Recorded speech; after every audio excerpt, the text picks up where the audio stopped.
Nos graduados como ziekenverpleegkundige in nível 3. Den tempo aqui de Covid-19, caminho que rond o mundo, tabira mais consciente quão importante é parte de cuidar e que você está gradua de período assim aqui. Me querer lo que da toch parte sempre de vossa memória de momento que agrada.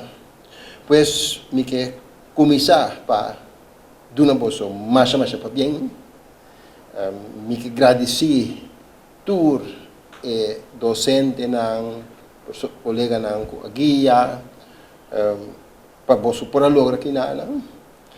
Me está muito orgulhoso para o esforço que essa aqui anificar, você me está me está muito orgulhoso,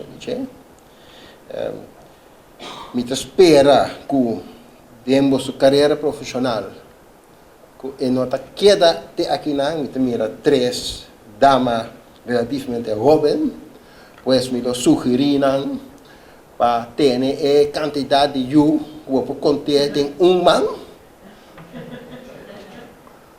para assim por dedicar mais tempo ao desenvolvimento profissional da carreira profissional. Quem a mitad para dizer aí? Me desculpa. Outro ponto que para que não cheta é parte de que é o grado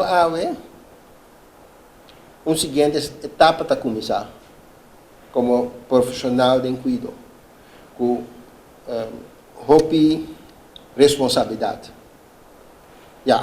Você tem hobby sabedoria também, pois é seguro está no seu lugar. Você tem que percorrer para manter a sabedoria aí de nível, sobre o cuidado. Coisa cambia constantemente, se pode hasta um vírus, o coronavírus, uma maleza de Covid-19, constantemente tem informação a base de estudo novo que surge, também de que tem quase, que não tem quase, mas sim conta para ter o mundo de cuidado. Pois, essa aqui nota ponto de final, mas essa aqui é começo de uma seguinte etapa de vosso trajetória como profissional de cuidado.